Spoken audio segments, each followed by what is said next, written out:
बिस्मिल्लाहिर्रहमानिर्रहीम, अस्सलाम वालेकुम। ए टू जी न्यूज़ पॉइंट के प्लेटफॉर्म से मैं हूं आपका मेज़बान उसामा मिर्ज़ा। आज के हॉट मैटर्स में मेरे साथ मौजूद है अबू हुरैरा, जो कि नमल यूनिवर्सिटी के स्टूडेंट है और पाकिस्तान के इंटरनेशनल रिलेशनशिप के ऊपर अच्छी खासी अवेयरनेस भी रखते हैं। आज हम बात करेंगे कि पाकिस्तान के एक बहुत ही एक अहम इशू जो चल रहा है उस हवाले से बात करेंगे। जैसा कि देखा जाए कि G20 इजलास जो है पाकिस्तान की, अगर वो कामयाब होता है तो पाकिस्तान की सफारती महाज के ऊपर नाकामी सामने आ जाती है, लेकिन अगर वो नाकाम होता है तो भारत की जो है उसकी नाकामी सामने आ जाती है। G20 इजलास के बारे में हम बात करेंगे कि G20 है आखिर है क्या, किस बला का नाम है G20 इजलास को कश्मीर में ही क्यों मुनक्कद किया गया है। भारत का G20 इजलास को कश्मीर में मुनक्कद करने का क्या सोच है, क्या मनहज है, और G20 में कौन कौन से ममालिक शामिल है, और जिन कंट्रीज़ ने G20 इजलास में शामिल होने से इनकार कर दिया है उसमें पाकिस्तान की सफारती जीत भी समझी जा रही है। उस हवाले से हम बात करेंगे कि उनमें से कौन कौन से ममालिक हैं जिन्होंने इनकार किया है, और जो कंट्रीज़ G20 इजलास में शिरकत कर भी रहे हैं उनका उस हवाले से, कश्मीर के हवाले से क्या मौक़िफ़ है, उनसे बात करेंगे। हमारे साथ लाइन पर मौजूद है अबू हुरैरा। अबू हुरैरा, बहुत शुक्रिया आपके कीमती टाइम का। क्या कहेंगे G20 इजलास के हवाले से? ये क्या, सबसे पहले बताइएगा कि G20 इजलास कब शुरू हुआ और इसका क्या पर्पज़ है? Thank you so much Usama साहब। एक्चुअली G20 इजलास एक फाइनेंशियल क्राइसिस जब एशिया में स्टार्ट हुआ, तो उसके बाद जाकर जो है ना इस एक आप बोल सकते हैं एक ऑर्गेनाइजेशन की बुनियाद रखी गई। ठीक है। हुआ क्या कि 1997 जुलाई में थाईलैंड की करेंसी गिरने के बाद ना पूरे एशिया की करेंसी गिरने लगी। ठीक है। उससे हुआ क्या कि पूरे एशिया की करेंसी, जब करेंसी फॉल डाउन हो गया करेंसी का, तो उसके बाद जाके सारे मुल्क की इकोनॉमी जो है वह डाउन जाने लगी। पूरा एशिया जो है इस क्राइसिस का शिकार हो गया। सही है। अब ज़रूरत इस अमर की थी कि तमाम ममालिक मिलकर कोई एक ऐसी ऑर्गेनाइजेशन जो है वो कायम करें जिससे तमाम ममालिक जो है वो एक दोबारा से अपनी इकोनॉमी को स्ट्रॉन्ग कर सकें, उसको ऊपर लेकर जा सकें। सही है। तो 1999 में 19 कंट्रीज, 19 मुल्क और एक यूरोपियन यूनियन ने मिलकर ये फैसला किया कि हम लोगों की एक ऑर्गेनाइजेशन, एक समिट जो है वो तैयार करना चाहिए, उसकी बुनियाद रखनी चाहिए, ताकि हम लोग जो है इस फाइनेंशियल क्राइसिस से एशिया को निकाल सकें। क्योंकि एशिया दुनिया के सबसे बड़ा बर-ए-आज़म है, तो एशिया का क्राइसिस मतलब कि दुनिया का क्राइसिस, क्योंकि यहाँ पर बहुत बड़ी जो है इकोनॉमीज़ हैं। भारत की बहुत बड़ी इकोनॉमी है, चाइना की बहुत बड़ी इकोनॉमी है, और रशिया की बहुत बड़ी इकोनॉमी है, टर्की, सऊदी अरेबिया, बहुत से ऐसी कंट्रीज़ हैं जो दुनिया के लिए मायने रखते हैं। अब इस सारी सिचुएशन को मद्देनजर रखते हुए 19 मुल्क और एक यूरोपियन यूनियन ने मिलकर इसकी बुनियाद रखी 1999 में। अब 2008 में इसका पहला इजलास वाशिंगटन डीसी में, अमेरिका में जो है, अमेरिका की कैपिटल वाशिंगटन डीसी में इसको मुनक्किद किया गया, और उस पहले इजलास की सदारत जो है वो अमेरिका। अच्छा अबू हुरैरा, एक सबसे अहम बात मैं आपसे पूछना चाह रहा हूँ कि इस इजलास में देखा जाए कि पूरी दुनिया में एक कवानीन जो राइज किए जाते हैं उसमें ये बात मुनक्किद सबसे पहले अहम रखी जाती है कि किसी भी किस्म का इंटरनेशनल इजलास है जो एजेंडा सेटिंग का जो इकट्ठ होगा किसी भी किस्म का, वो किसी मतनाज़ इलाके में नहीं रखा जाएगा जिसमें किसी की दिल आज़ारी ना हो। आप क्या समझते हैं कि भारत को इस इजलास की जो है मुनक्किद करने की सरबराही का जिम्मा मिला है, तो उसने श्रीनगर में ये इजलास रख के क्या साबित करना चाहा, इस हवाले से उसकी क्या बैकडोर पॉलिसी क्या है? क्या भारत की बीजेपी हुकूमत जो है वो बुरी तरह फ्लॉप होने के बाद अब ये आखिरी हरबा, जो पहले आजमाते होते थे कि इलेक्शन के दिनों में पाकिस्तान के खिलाफ प्रोपेगेंडा करके, पाकिस्तान के खिलाफ दहशतगर्दी का प्रोपेगेंडा करके वो बताते होते थे कि पाकिस्तान से दहशतगर्द आ रहे हैं, वो सारी तवज्जो इस तरफ करके अवाम का वोट बैंक समेटते, लेकिन अब वो दौर नहीं रह गया। अब देखा जाए कि भारत में पढ़े लिखी आबादी है, पर भारत में यूथ जो है कम से कम वो इस चीज़ का शऊर रखती है तो उनका क्या बेहतरी है भारत पाकिस्तान में, या पाकिस्तान भारत में क्या किस हद तक इंटरफेयर कर रहा है। अब वो बड़े एक पढ़े लिखे तरीके से, बड़े एक संजीदा तरीके से कश्मीर का जो सबसे पहले उन्होंने उनके एक कानूनी शिक जो है ख़त्म की है, जिसमें खसूसी हैसियत की थी कानूनी शिक, वो ख़त्म की। अब वो इस जगह पे इजलास रख के वो ये साबित करना चाह रहे हैं कि जो ये मतनाज़ इलाका नहीं रहा, इसमें वो उनका मुकम्मल कंट्रोल हो गया है। इस हवाले से क्या कहेंगे कि क्यों इस जगह पे ये रखा गया है इजलास? अच्छा, सबसे पहली बात ये कि इस इजलास का मकसद या इस इजलास के ऊपर कोई रिस्ट्रिक्शंस नहीं हैं कि आप किसी मतनाज़ इलाके में रख नहीं सकते। ठीक है। ठीक। दूसरे नंबर पर बात यह है कि अब भारत के पास इसकी सरबराही है, तो यकीनन भारत का कोई भी एक कदम सही है। पाकिस्तान को जेर करने के बगैर आगे उठ ही नहीं सकता है। ठीक है। अब श्रीनगर जो कि आर्टिकल 317 2019 5 अगस्त को उन्होंने ख़त्म कर दिया था, जिसके बाद कश्मीर की अपनी आइनी हैसियत ख़त्म हो गई, और अपनी आइनी हैसियत ख़त्म होने के बाद कश्मीर जो है वो इंडिया के असर रसूम में मुकम्मल तौर पर चला गया, जो कि पहले भी था, लेकिन एक आइन, एक आर्टिकल जो था वो उसको रोके हुए था। अब उस आर्टिकल को भी जब ख़त्म कर दिया गया तो उसके बाद क्या हुआ कि अब भारत के अंडर सारा चला गया। सही है। अब आज 4 साल के बाद जब भारत को इस सरबराही इजलास की सरबराही का मौका मिला, तो इसके अंदर हुआ क्या, इन्होंने एक ऐसा कदम उठाया कि इसको पूरे भारत के हज़ारों शहर, मैं बोलूँगा इतने शहरों के छोड़कर अगर वो श्रीनगर में रख रहे हैं तो उनका कोई मकसद है। सही है। एक मकसद उनका ये हो सकता है कि हम ये शो कराएं कि जो प्रोपेगेंडा किया जा रहा है कि कश्मीर के अंदर एक फस्तायत का माहौल और वहाँ पर एक अजीब जंग चल रही है, ऐसा कोई माहौल नहीं है। और वो ये बताना चाह रहे हैं कि वहाँ पे अमन है, वहाँ के लोग जो हैं वो आज़ादी की जंग नहीं लड़ रहे हैं, वो बिल्कुल भी साथ हैं, अपने जो है कंट्री के बिल्कुल साथ हैं, भारत के साथ खड़े हुए हैं। और दूसरे नंबर पर वो ये शो कराना चाह रहे हैं कि अब भारत का असर रसूख इस कदर बढ़ चुका है वहाँ पर, या वो इस कदर लोग भी उनका साथ दे रहे हैं कि अब जो है वो बिल्कुल ये इन्हीं का हिस्सा है और अब इस पर अमन है, हम लोग कोई भी इजलास कराना चाहें ये हमारे मुल्क का हिस्सा है। और अगली बात ये कि वो चाहते हैं, वो शो दुनिया को ये शो करवाना चाह रहे हैं कि जो भारत अब श्रीनगर में इजलास रख रहा है ना, उसका मकसद ये है कि जो दुनिया के ममालिक वहाँ पर आएंगे, चूँकि ये भारत में हो रहा है, तो अब जो स्टेट पहले भारत के अंडर नहीं थी, वो एक स्टेट थी भारत के साथ, उसका इल्हाक था, लेकिन वो भारत की स्टेट नहीं थी, वो भारत की जिस तरह दूसरी स्टेट्स हैं उस तरह उसकी अपनी एक अलग हैसियत थी। अब जो कंट्रीज इस स्टेट के अंदर आएंगी, चूंकि भारत के अंदर इजलास हो रहा है, तो जो कंट्रीज यहाँ पर आएंगी वो कश्मीर को भारत का हिस्सा समझ कर आएंगे, और जो सारी कंट्रीज आ रही हैं वो भारत का हिस्सा यकीनन समझ कर आ रही हैं। अब क्वेश्चन ये है कि कुछ कंट्रीज ने मना भी किया है कि हम लोग नहीं आ रहे हैं, उससे कुछ लोग पाकिस्तान में उसको पाकिस्तान की कामयाबी, पाकिस्तान की सफारती कामयाबी के साथ भी जोड़ रहे हैं। ठीक है। यहाँ पर किसने मना किया? एक सऊदी अरेबिया, कतर, तुर्की, उसके बाद चाइना और उसके बाद इंडोनेशिया। ठीक है। अच्छा, क्या समझते हैं कि अबू हुरैरा इनके इस इजलास में शिरकत ना करने से पाकिस्तान को कोई फ़ायदा होगा? देखिए, पाकिस्तान की जीत इस बात पर हम ज़रूर कह सकते हैं कि यकीनी जीत है पाकिस्तान की इस बात पर कि उन्होंने कश्मीर के मौक़िफ़ को तस्लीम करना, क्योंकि दूसरी कोई राय ही नहीं है। भारत में इजलास जो हो रहा है उसमें शिरकत ना करने की दूसरी कोई राय नहीं है, एक ही राय है, और पाकिस्तान की राय है कि कश्मीर एक मुतनाज़ इलाका है, उस मुतनाज़ इलाका को आप लोग एक अपनी स्टेट डिक्लेयर करके वहाँ पर कोई समिट नहीं करवा सकते हैं। अब चूँकि भारत करवा रहा है तो यकीनन ये पाकिस्तान की सफारती कामयाबी है कि सऊदी अरेबिया ने उसको मना कर दिया। सऊदी अरेबिया की भारत में बहुत इन्वेस्टमेंट है, उनके बहुत अच्छे ताल्लुकात हैं, लेकिन उसके बावजूद भी उन्होंने आने से मना कर दिया और इनकार कर दिया इस बुनियाद पर कि कश्मीर एक मुतनाज़ इलाका है। चाइना की भी जो कि पाकिस्तान के साथ इंटरेस्ट है। और सबसे इंपॉर्टेंट बात मैं आपको बताता चलूं कि इंटरनेशनल रिलेशंस जो होते हैं ये मफाद परस्ती पर मबनी होते हैं।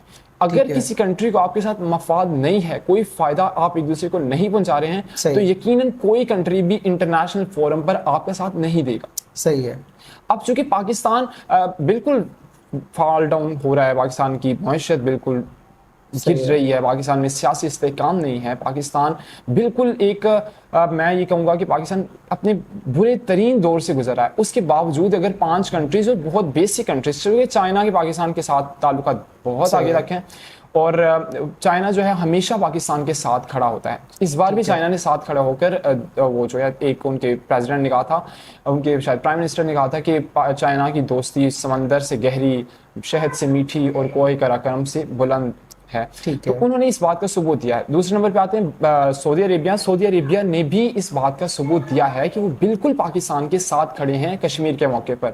और तुर्की का बिल्कुल साफ मौके वो तो अक़वाम मुत्तहिदा के इजलास में भी जाके तैयब अर्दगान जो हैं वो ये बात कह चुके हैं, खातिर ख्वाह बार कह चुके हैं कि पाकिस्तान के मौके के साथ कश्मीर एक मुतनाज़ इलाका है और उसकी जो आइनी हैसियत ख़त्म की है भारत ने, वो बिल्कुल गलत किया है। ठीक है। दूसरे नंबर इंडोनेशिया, कतर और ये सारे ममालिक भी यकीनन 5 कंट्रीज अगर नहीं गए हैं तो उनका मौक़िफ़ जो है वो पाकिस्तान के साथ है और ये पाकिस्तान की यकीनन सिफारती कामयाबी है। और यूरोपियन यूनियन ने और इंग्लैंड ने, यूके ने इस बात का जो है वो तस्लीम किया इस बात को। उन्होंने कहा कि हम लोग अगर जा रहे हैं ना भारत में, तो इस भारत में कश्मीर में जाकर इस समिट में शिरकत करने का महज मतलब यह है कि हमारे लिए वो बहुत अहमियत का हामिल है। इसका हरगिज़ मतलब नहीं है कि हम कश्मीर की आईनी हैसियत को ख़त्म करने पर अक़वाम मुत्तहिदा की जो करारदादें हैं उसके खिलाफ बात कर रहे हैं। अच्छा, इसमें यह भी कहा जा सकता है कि जैसे कि दूसरे इंटरनेशनल ममालिक थे, दूसरे कंट्रीज, वो खुल के इस चीज़ की हिमायत नहीं करते थे, लेकिन इस मौजू पे आके, इस नहज पे आके जब उन्होंने देखा कि चाइना जैसा एक बहुत एक पावरफुल कंट्री जो है, चाइना के बाद सऊदी अरेबिया जैसा, तुर्की जैसा, ये सभी जो है इस इजलास में एक शिरकत नहीं कर रहे, तो उन्होंने भी अपना एजेंडा चेंज किया, उन्होंने अपना मौक़िफ़ चेंज किया है कि भाई अगर हम शामिल भी हो रहे हैं तो हमारा मौक़िफ़ कश्मीर के हवाले से वाज़ेह है और वो एक मुतनाज़ा हैसियत उसकी हम तस्लीम करते हैं। पहले जबकि ये नहीं होता था, अगर वो शिरकत करते भी थे, नहीं भी करते थे, वो इस चीज़ को समझते ही नहीं थे कि ये बताना हमारा ज़रूरी भी है कि नहीं, लेकिन अब वो बता रहे हैं। वो इसी वजह से नहीं समझा जाएगा कि एक बहुत बड़ी जो है तादाद में जो 5 कंट्रीज़ जो है वो बहुत एक पावरफुल कंट्रीज़ में शामिल होते हैं, उन्होंने इस चीज़ की मुखालफत कर दी है। अबू हुरैरा क्या समझते हैं कि आइंदा जो है ये कोई कश्मीर के बारे में ये सभी कंट्रीज़ मिलकर कोई मुतफ़िका तौर पर लाए अमल तैयार कर सकते हैं कश्मीरी नौजवान, कश्मीरी नस्ल के लिए, जो कि एक अरसे से, सदियों से वो भारत के ज़ेर तसल्लुत चला आ रहा है? कोई वाज़ेह कानून मुतारफ़ करवा सकते हैं ये कंट्रीज़ मिलके? देखिए, पाकिस्तान जब से बना तब से ही एक जंग चल रही है कश्मीर की, ठीक है, और भारत के साथ पाकिस्तान की जंगें भी हो चुकी हैं कश्मीर के मौक़िफ़ पर। अब बात यह है कि इंटरनेशनल फोरम पर कौन कंट्री किसका साथ देता है। मैंने आपसे पहले भी अर्ज़ किया कि देखिए, पाकिस्तान या भारत किसका साथ देने के लिए, इसके लिए मैंने आपको कहा कि मफाद परस्ती पर मबनी होते हैं इंटरनेशनल रिलेशंस। सही है। जब तक इंटरनेशनल रिलेशंस तब तक आपकी कायम रहते हैं दूसरी कंट्रीज के साथ जब तक उनके मफाद आपके साथ जुड़े होते हैं। सही है। अगर आपको कश्मीर जैसा या कोई भी एक स्टैंड लेना है इंटरनेशनल फोरम पर, तो आपको सबसे पहले अपनी कंट्री को स्ट्रॉन्ग करना होगा। ठीक है। आपकी मईशत ऊपर जानी चाहिए। भारत इस वक्त दुनिया की फास्टेस्ट ग्रोइंग इकोनॉमी है, वो दुनिया में सबसे ज्यादा ग्रो अप कर रहे हैं। ठीक है। और इस सारे मामले में कौन मुल्क आपका साथ देगा जबकि आप डाउनफॉल का शिकार हैं, जबकि किसी मुल्क को आपके साथ मफाद नहीं है? इस ऐसे कोई भी आपके साथ नहीं देगा। अक़वाम मुत्तहिदा ने अगर वो करारदादें मंजूर की हैं तो उसका मकसद ये है कि हम लोग जो हैं वो गलत बयानी के साथ नहीं खड़े हैं।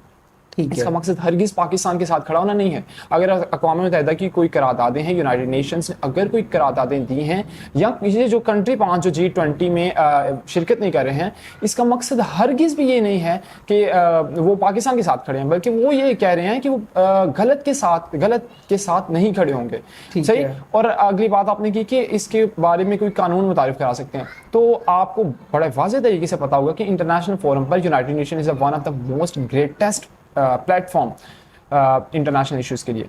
तो उस प्लेटफॉर्म पर भी बहुत सारे जो हैं वो हो चुके हैं, करारदादें मंजूर हो चुकी हैं। उससे कोई हातिरा फ़ायदा नहीं होता। क्यों? क्योंकि भारत एक अमीर मुल्क है, भारत ऊपर जा रहा है, भारत के इंटरेस्ट लोगों के साथ जुड़े हैं। वो जब भी कोई करारदाद मंजूर होने वाली होती है, वो भारत उसमें टांग अड़ाकर उसको रुकवा सकता है, और उसके पास पावर है रुकवाने की। जबकि पाकिस्तान के पास ऐसी कोई पावर नहीं है। पाकिस्तान की इकोनॉमी ठीक तरह से ग्रो अप नहीं कर रही है, पाकिस्तान की सियासत में इस्तेकाम नहीं है। वो लोग खुद नहीं जानते हैं कि आज ये गवर्नमेंट है, कल कौन सी होगी, किसके साथ आवाम खड़ी है, किसके साथ नहीं खड़ी है। तो सबसे पहले पाकिस्तान को खुद स्ट्रॉन्ग होना होगा, उसके बाद ये सारा सिस्टम होगा। लेकिन ठीक है, कश्मीर जो है, कश्मीर की आवाम में भी अब चेंज आ रहा है। अच्छा। बहुत से सर्वेज भी हुए हैं, उनके मुताबिक जो है वो कश्मीर की आवाम में भी चेंज आ रहा है, क्योंकि वहाँ की लीडरशिप के एक बहुत वाज़ेह मौक़िफ़ है। वो लोग कहते हैं कि अगर हम लोग पाकिस्तान के साथ जाएंगे, जो कि पहले ही डाउनफॉल के शिकार है, वो हमें भी ले डूबेगा। जबकि वहाँ पर चूंकि ऐसा नहीं हो सकता कि एक कंट्री में एक स्टेट में, कश्मीर में एक ही बात करने की, एक ही मौकिफ के लोग हों, वहाँ पे 2 मौकिफ के लोग, 3 मौकिफ के लोग या उससे ज़ायद मौकिफ के लोग हो सकते हैं। तो उनमें से एक जिनका मौकिफ ये है कि वो पाकिस्तान के साथ जाना चाहते हैं, तो उनमें भारत के साथ, भारत से इल्हाक करने के मौके पर जो लोग हैं वो लोग ये कह रहे हैं कि भाई वो लोग वहां पर जाएंगे तो आप मजीद डाउनफॉल का शिकार होंगे, जबकि भारत के साथ जाएंगे तो ऊपर जाएंगे। तो इसलिए सबसे पहले कश्मीर के स्टेट के जो लोग हैं उनको इकट्ठा करने के लिए आपको सबसे पहले ये चाहिए कि पाकिस्तान को ग्रो अप करें, पाकिस्तान की इकोनॉमी स्ट्रॉन्ग करें, पाकिस्तान को इंटरनेशनल लेवल पर एक मुकाम दिलवाएं, ताकि कंट्रीज आपके साथ हों। अपने इंटरेस्ट जो हैं लोगों के साथ, इंटरेस्ट आपकी कंट्री में होने चाहिए, लोग आपके मुल्क में इन्वेस्टमेंट लेके आए, आपके साथ ताल्लुकात बेहतर हों, तभी जाके आप जो है बहुत शुक्रिया अबू हुरैरा। बहुत ही अहम मौजू G20 के हवाले से आजकल जो हर ज़बान के ऊपर ज़ेद-ए-आम था, जिसके बारे में बात भी की जा रही थी, और जिसके बारे में ये मैं आपको बताता चलूँ कि जो 5 ममालिक ने अब G20 इजलास में जाने से इनकार किया है, उसमें उनकी जो है उनकी सेहरा जो है पाकिस्तानी सफारती अमले को ही जाता है, जिनकी काविशों से उन कंट्रीज़ ने एक मतनाज़ा इलाके में, कश्मीर जो कि एक मतनाज़ा इलाका है, इसमें जाने से इनकार करिए। इसमें हुआ क्या जी कि पाकिस्तान की सिफारती कामयाबी के साथ कुछ लोग इसे जोड़ रहे हैं, लेकिन मैं नहीं समझता हूं कि पाकिस्तान की सिफारती कामयाबी है। क्यों? ठीक है, क्यों?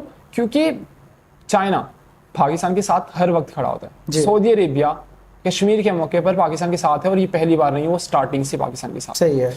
कतर, तुर्किया, ये सारे ममालिक जो है पाकिस्तान के साथ पहले से खड़े हैं। ठीक है। अब पाकिस्तान कोई अगर नई कंट्री, किसी यूरोपियन यूनियन, यूके या इस तरह की किसी ऐसी कंट्री को अगर अपने साथ मिलाता और वहां पर जाने से रोकता, तो मैं समझता कि ये पाकिस्तान के मौकिफ की तायीद है। इंटरनेशनल लोग, इंटरनेशनल कंट्रीज पाकिस्तान के मौकिफ की तायीद कर रहे हैं, लेकिन मैं नहीं समझता हूं कि पाकिस्तान के मौकिफ की तायीद हुई है। ये तो पहले से उनके जो है वो आप कह रहे हैं कि उनकी कंट्रीज की पॉलिसीज हैं, उन पॉलिसीज के अकॉर्डिंग वो लोग चल रहे हैं, ये कोई नया कंट्रीज में शामिल नहीं हुआ है। तो मैं नहीं समझता पाकिस्तान की बहुत बड़ी सिफारती कामयाबी है, ये तो पहले की सिफारती कामयाबी। लेकिन अबू हुरैरा, जैसा कि देखा जा रहा है कि पाकिस्तान की बहुत ज़्यादा सियासी लेवल के ऊपर डाउनफॉल चल रहा था, किसी भी हुकूमत को जो है ना ये नहीं समझा जा रहा कि ये परमानेंटली मौजूद है, लेकिन इस मामले में देखा जाए तो फिर भी इन पाकिस्तान के साथ सभी कंट्रीज़ ने अपने उस वादे को निभाते हुए बहुत अच्छे तरीके से जो है इसका बाइकाट किया है। तो इसमें किसी हद तक ये सिफारती कामयाबी हमारी अस्करी सतह पे समझ लेंगे, सियासी सतह पे, इन दोनों की तरफ से ये कामयाबी तो ज़रूर मिलती है। इसका क्रेडिट जाना चाहिए कि वो कंट्रीज़ जो पाकिस्तान में तो पहले ही क्राइसिस का शिकार है, लेकिन फिर भी पाकिस्तान ने उनको इस कायल कर लिया कि आप इस जगह पर ना आए। हालांकि वो जा भी सकते थे, क्योंकि उनके बहुत बड़ी तादाद में इन्वेस्टमेंट है। चाइना की इन्वेस्टमेंट पाकिस्तान से ज़्यादा इंडिया में है, सऊदी अरेबिया की पाकिस्तान से ज़्यादा इंडिया में, जा भी सकते थे, लेकिन पाकिस्तानी आर्मी ने, पाकिस्तानी इस्टेब्लिशमेंट ने उनको पाकिस्तानी सफारती महाज के ऊपर इस चीज़ के ऊपर बावर कराया कि कश्मीरी मुसलमान जो है एक तकलीफ का शिकार है, वो दर्द का शिकार है, और भारत उनके ऊपर मुसल्लत होकर बैठा है। आप ये बात नहीं कर सकते हैं। देखिए, कश्मीर से ज़्यादा जो है मुसलमानों का कत्लेआम चाइना में हो रहा है। अच्छा जी, चाइना की मुल्क में, चाइना में हो रहा है। चाइना की बहुत सारी स्टेट्स हैं, वहाँ पर जो है वो मुसलमानों के साथ बहुत बुरा सलूक हो रहा है, और ये इंटरनेशनल फोरम पर वीडियोस भी गई हैं। ठीक है, आपने भी शायद देखी होंगी। अच्छा, मैं इस मौक़िफ़ से मैं फिर हट रहे हैं, मैं इस हवाले से मैं ये कहना चाह रहा हूँ कि G20 के हवाले से ही बात करें, क्योंकि जो खुले आम तरीके से उसको मुतनाज़ा इलाके या उसकी एक आज़ादी को सलब किया गया है, वो भारत की तरफ से ही है। अगर चाइना की तरफ जाते हैं तो उसमें मुसलमानों के लिए एक मज़हब के लिए नहीं हम इसे जोड़ना चाह रहे हैं। हम चाहते हैं कि इसमें एक सोच को जो उन्होंने कैद किया इस आज़ाद दुनिया में भी अभी उस सोच को कैद किया है, इसके ऊपर बात होनी चाहिए, इसके ऊपर बात होनी। वैसे तो हर कंट्री में किसी न किसी मजहबी जमात के साथ उनकी इख्तलाफात होते हैं, उनकी हुकूमत की तरफ से इख्तलाफात होते हैं, किसी न किसी उनके इदारों के साथ इख्तलाफ होते हैं, ये हम उनका पर्सनली मैटर समझ सकते हैं। लेकिन इस G20 के हवाले से बात करें, कश्मीर के हवाले से बात करें, तो ये एक इंटरनेशनल इशू है जिसको तस्लीम करना चाहिए था, जो अभी तक नहीं किया गया। आज का जो हमारा प्रोग्राम था G20 इजलास के हवाले था, ये इंशाल्लाह ताला आप हमारे साथ रहिएगा, और भी हॉट मैटर्स के साथ आपके साथ शेयर करेंगे, और आप हमारे प्रोग्राम का हिस्सा बनने के लिए आप हमारे साथ शामिल भी हो सकते हैं। अपने मेज़बान उसामा मिर्ज़ा को इजाज़त दीजिएगा। अल्लाह हाफिज़।